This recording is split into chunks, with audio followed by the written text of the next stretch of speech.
الحمد لله رب العالمين والصلاة والسلام على أشرف الأنبياء والمرسلين نبينا محمد صلی اللہ علیہ وسلم وعلى آلہ وصحابتہ اجمعین وبعد۔ محترم حاضرین اور ناظرین کرام، آج کا جو ہمارا موضوع ہے وہ بہت ہی اہم موضوع اور اس موضوع کا تعلق تیمم سے یقیناً ہم اور آپ ہمیشہ تیمم کا نام سنتے رہتے ہیں، بسا اوقات ضرورت پڑتی ہے تو ہم لوگ تیمم بھی کرتے ہیں، لیکن دیکھا یہ جاتا ہے کہ بہت سارے لوگ جب تیمم کرتے ہیں تو تیمم کا ان کا طریقہ صحیح نہیں ہوتا، تیمم کا طریقہ درست نہیں ہوتا۔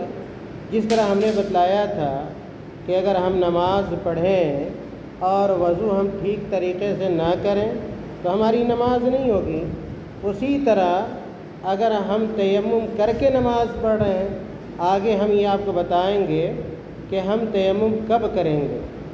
طہارت کے حاصل کرنے کا دو طریقہ ہے، اگر ہم ناپاک ہو جائیں تو طہارت پاکی حاصل کرنے کا دو راستہ ہے۔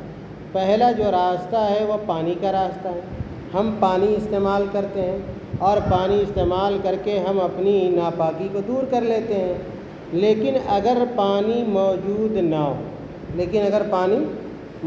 ہو یا پانی موجود ہو لیکن ہم پانی استعمال نہ کر سکیں بیماری کی وجہ سے، تکلیف کی وجہ سے، زخم کی وجہ سے، یعنی کہ طہارت میں جن اعضاء کو ہمیں دھلنا ہے، جسم کے جن حصوں کو ہمیں دھلنا ہے، اگر وہاں پر زخم ہے اور ہم وضو نہیں بنا سکتے ہیں تو ایسی صورت میں ہم تیمم کرتے ہیں۔ میرے بھائیوں، تیمم کا اصل جو معنی ہوتا ہے، جب آپ تیمم کہتے ہیں، اور سب جانتے ہیں کہ تیمم عربی کا لفظ ہے، اور تیمم کا جو اصل معنی ہوتا ہے وہ ارادہ کرنا ہوتا ہے، قصد کرنا ہوتا ہے۔ یہ تیمم کا اصل معنی ہے، جس کو لفظی معنی ہم کہہ سکتے ہیں کہ اگر کہیں بھی تیمم بولا جائے تو اس کا مطلب ہوتا ہے قصد کرنا، ارادہ کرنا۔ لیکن شریعت کے پس منظر میں، دین کے پس منظر میں اگر تیمم کا لفظ بولا جاتا ہے تو اس کا معنی یہ ہوتا ہے کہ ہم اور آپ بطور عبادت کے جو پاک مٹی کا ارادہ کرتے ہیں یا قصد کرتے ہیں، اسی کو تیمم کہا جاتا ہے۔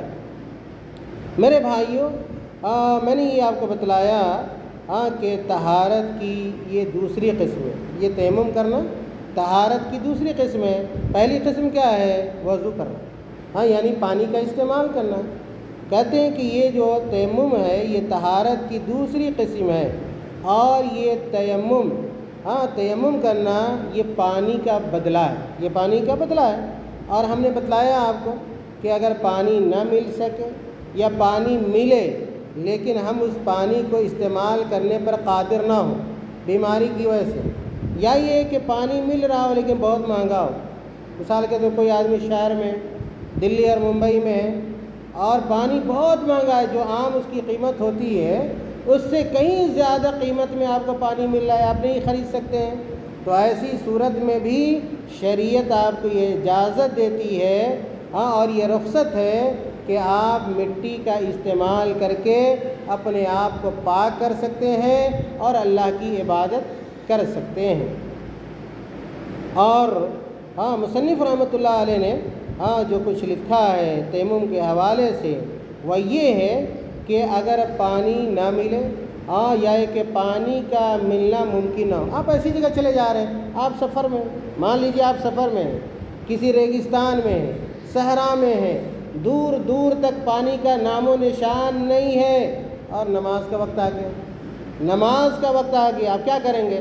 نماز چھوڑ دیں گے؟ نہیں، نماز نہیں چھوڑ سکتے ہیں۔ ریگستان ہے، جنگل ہے، پہاڑی علاقہ ہے، پانی کا نام و نشان نہیں ہے، پانی آپ کو نہیں مل سکتا ہے، اور پانی نہ ملنے کی وجہ سے آپ وضو نہیں کر سکتے ہیں، تو ایسی صورت میں تیمم کرنا آپ کے لیے ہمارے لیے جائز ہو جاتا ہے۔ اسی طرح میں نے یہ بات بھی بتلائی، آپ کو اشارہ کیا کہ اگر پانی کے استعمال سے آپ کو نقصان ہونے کا ڈر، پانی کے استعمال سے آپ کو نقصان ہونے کا ڈر ہو، مثال کے طور پہ بہت کڑاکے کی ٹھنڈ ہے، سردی کا زمانہ جب آتا ہے، سردی کا موسم آتا ہے، بعض بوڑھے لوگ ہوتے ہیں، بیمار لوگ ہوتے ہیں، پانی استعمال نہیں کر سکتے ہیں۔ اگر وہ پانی استعمال کریں گے تو وہ ضرر میں پڑ جائیں گے، تکلیف میں مبتلا ہو جائیں گے، تو ایسی صورت میں بھی آپ تیمم کر سکتے ہیں۔ اور اسی طرح میں نے کہا کہ اگر آپ کو چوٹ لگی ہوئی ہے، آپ کو زخم لگا ہوا ہے اور آپ تیمم آپ وضو نہیں کر سکتے ہیں، تو ایسی صورت میں بھی آپ تیمم کر کے نماز پڑھ سکتے ہیں، چاہے وہ نماز فرض نماز ہو یا ایک نفلی نماز۔ یاد رکھیے، تیمم کر کے آپ فرض نماز بھی پڑھ سکتے ہیں اور نفلی نماز بھی آپ ادا کر سکتے ہیں، کوئی حرج کی بات نہیں ہے۔ اب سوال آپ کے ذہن میں یہ آئے گا کہ آخر ہم تیمم کیسے کریں؟ ایک سوال ہمیشہ ہمارے ذہن میں آتا ہے، بہت سارے لوگ جانتے ہیں اور بہت سارے لوگ نہیں جانتے، حالانکہ تیمم کرنے کا طریقہ بہت ہی آسان ہے۔ جب آپ تیمم کرنے کا ارادہ کریں تو سب سے پہلے کیا کریں گے؟ آپ بسم اللہ کریں گے۔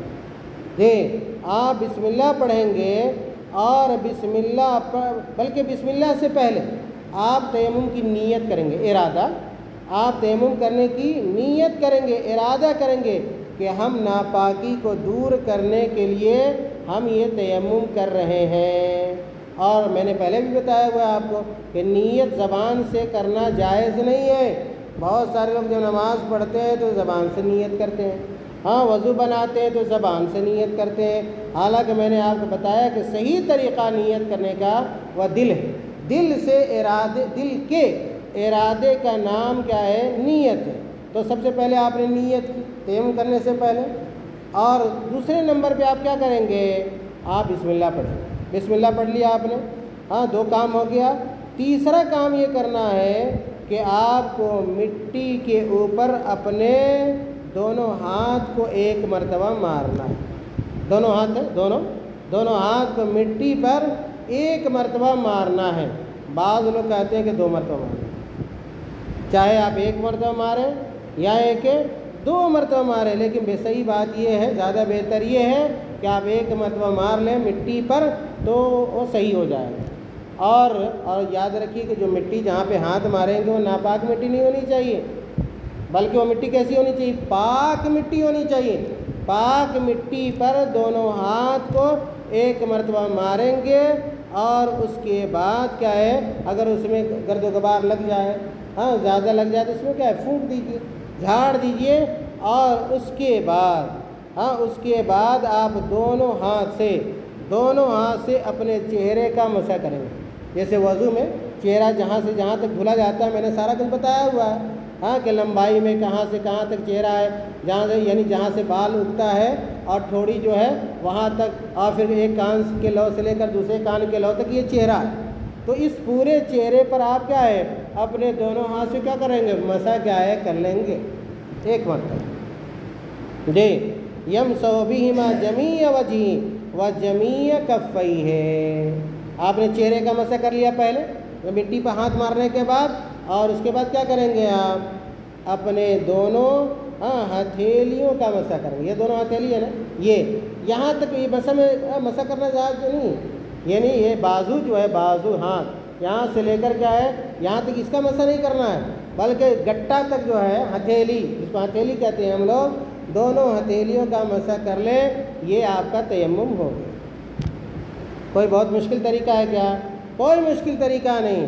سب سے پہلے آپ نے تیمم کرنے کی نیت کی، اس کے بعد آپ نے بسم اللہ پڑھا، پاک مٹی پہ آپ نے دونوں ہاتھ پہ 1 مرتبہ مارا، پھر آپ نے چہرے کا مسح کر لیا اور اپنے دونوں ہتھیلیوں کا مسح کر لیا، آپ کا تیمم ہو گیا۔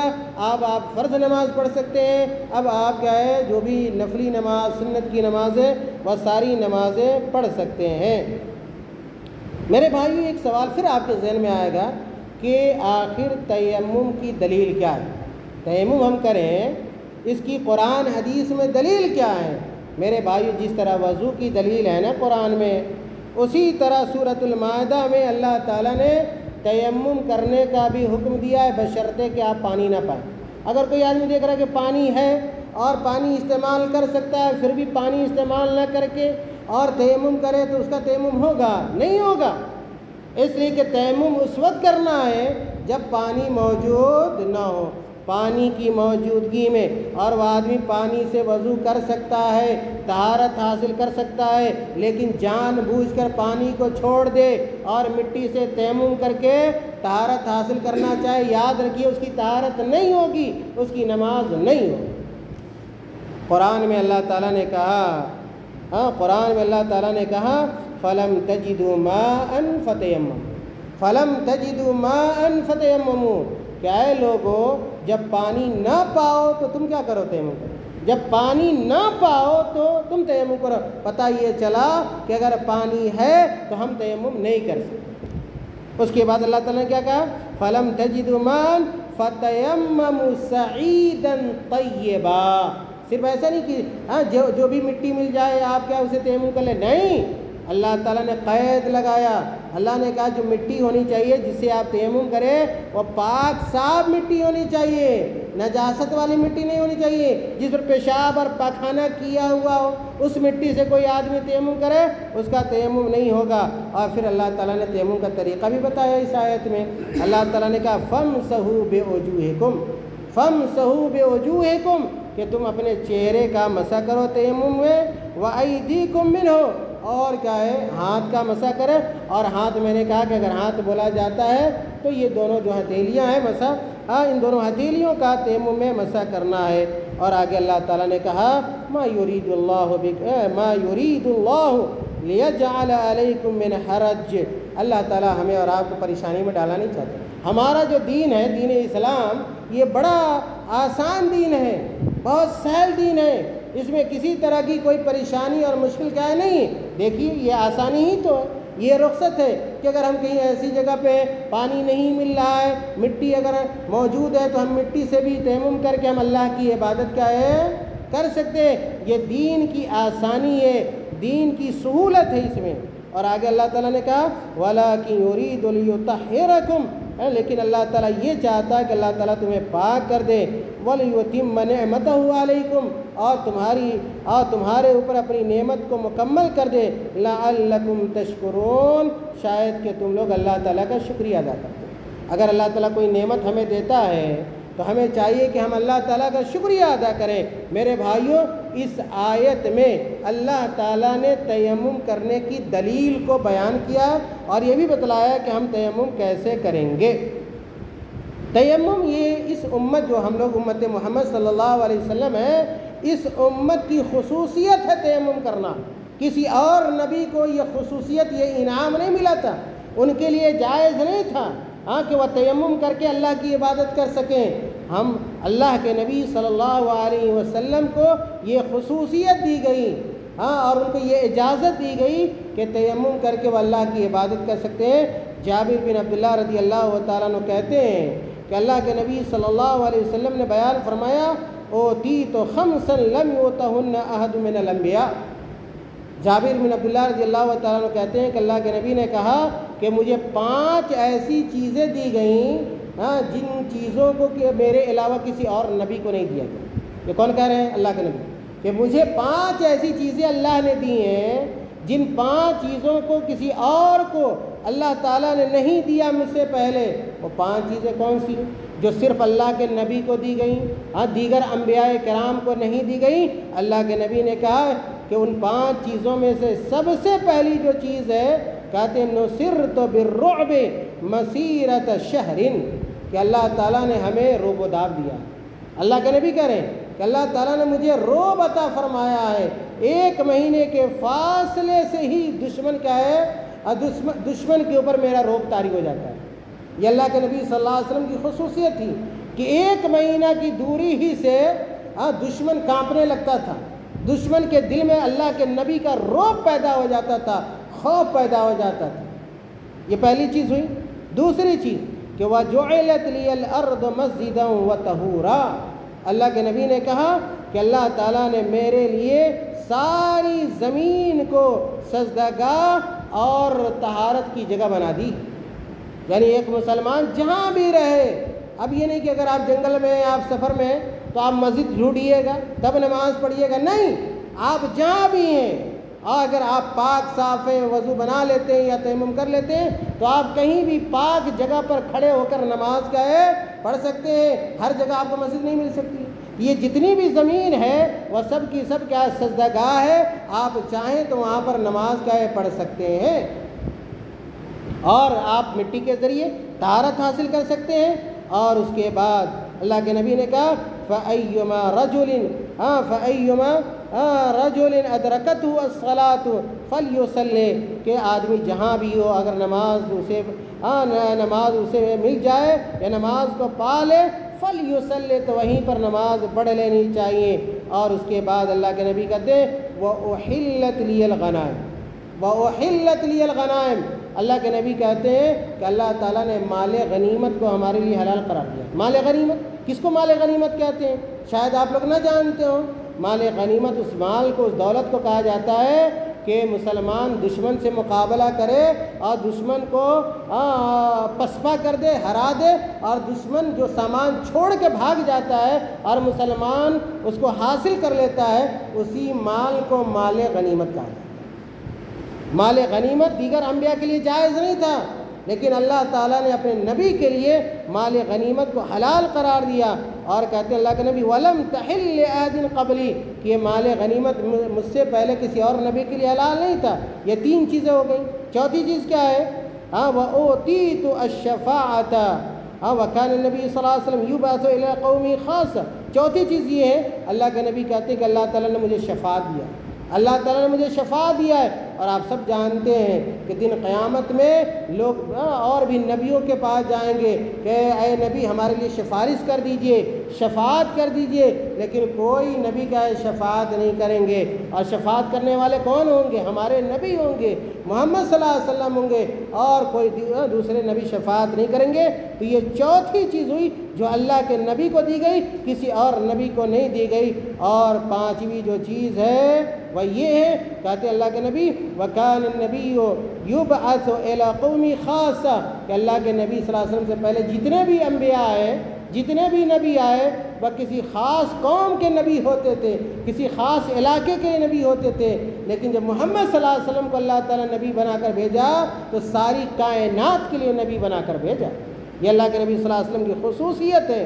اللہ کے نبی کہتے ہیں وَبُعِثْتُ إِلَى النَّاسِ عَامَّةً کہ میں سارے لوگوں کے لیے نبی بنا کر بھیجا گیا ہوں. یہ صحیح بخاری اور صحیح مسلم کی روایت ہے. اس حدیث سے یہ پتہ چلا کہ ساری زمین جو ہے وہ ہمارے لیے سجدہ گاہ ہے، اور جو زمین کو اللہ تعالیٰ نے ہمارے لیے باعث طہارت بنا دیا ہے. اب کیا ہے 2-3 منٹ میں میں اپنی بات ختم کروں گا. اگر آپ کو چھوٹی کیا ہے ناپاکی لاحق ہے، اگر آپ ناپاک ہیں، اور میں نے شروع میں بتلایا ہے، آپ لوگ کو یاد ہوگا کہ ناپاکی 2 طرح کی ہوتی ہے، ایک بڑی ناپاکی، ایک چھوٹی ناپاکی. چھوٹی ناپاکی کے لیے ہم وضو کرتے ہیں، یا ایک کہ وضو نہ کریں تو تیمم کر سکتے ہیں. اور اگر بڑی ناپاکی ہے تو ہم کیا کریں گے؟ غسل کرنا ہے. کیا کرنا ہے؟ غسل کرنا ہے. اگر ہم کیا ہے ہمیں چھوٹی ناپاکی یعنی حدث اصغر لاحق ہے تو یاد رکھیے کہ اگر حدث اصغر ہے تو ہم نماز نہیں پڑھ سکتے جب تک کہ ہم وضو نہ کریں یا ایک تیمم نہ کریں. اسی طرح ہم بیت اللہ کی زیارت بھی نہیں کر سکتے، خانہ کعبہ کا طواف بھی نہیں کر سکتے ہیں اگر کیا ہے چھوٹی ناپاکی ہے، یہاں تک کہ ہم وضو کر لیں یا کہ ہم تیمم کر لیں. اسی طرح اگر ہم ناپاک ہیں، چھوٹی ناپاکی ہے، اور قرآن کی تلاوت کرنا، قرآن کو چھونا چاہتے ہیں تو بعض اہل علم کہتے ہیں کہ قرآن بھی آپ بلا وضو کے یا بلا تیمم کیے ہوئے نہیں چھو سکتے. اسی طرح اگر آپ کو بڑی کیا ہے ناپاکی لاحق ہے تو یاد رکھیے جب تک آپ غسل نہ کر لیں اس وقت تک آپ قرآن نہیں پڑھ سکتے. اس وقت تک آپ قرآن نہیں پڑھ سکتے. مثال کے طور پر کوئی آدمی جنبی ہو گیا، اور جنابت کے بارے میں پچھلے درس میں نے بہت بتلایا ہے. اگر کوئی آدمی جنبی ہو گیا اور قرآن کی تلاوت کرنا چاہتا ہے تو یاد رکھیے نہیں کر سکتا یہاں تک کہ وہ آدمی غسل کیا ہے نہ کر لے. اور اسی طرح اگر کوئی آدمی جنبی ہے اور مسجد میں ٹھہرنا چاہتا ہے تو مسجد میں کیا ہے نہیں رک سکتا. مسجد میں بھی کیا ہے نہیں رک سکتا یہاں تک کہ وہ آدمی کیا ہے غسل کیا ہے کر لے۔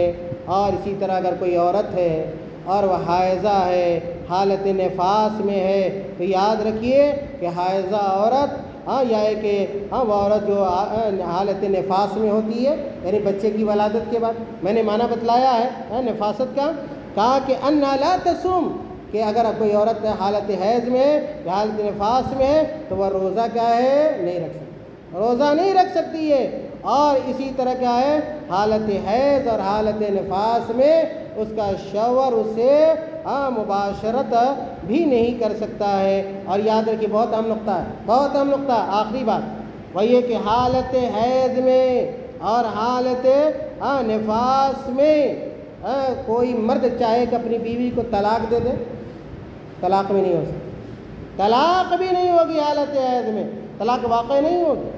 اس سلسلے مزید تفصیلات ہیں، اہل علم کے اختلافات ہیں، لیکن شیخ عبد الرحمن بن ناصر السعدی رحمۃ اللہ علیہ کی اس کتاب کے مطابق کہتے ہیں کہ ولا طلاقها، کہ حالت حیض میں حالت نفاس میں عورت کو طلاق نہیں دی جا سکتی ہے۔ عورت کو طلاق اگر دی جا سکتی ہے تو حالت طہر میں، جب عورت کا پاک ہو، اور اس پاکی میں جس پاکی میں شوہر نے اپنی بیوی سے مجامعت نہیں کی، یہ الگ موضوع ہے۔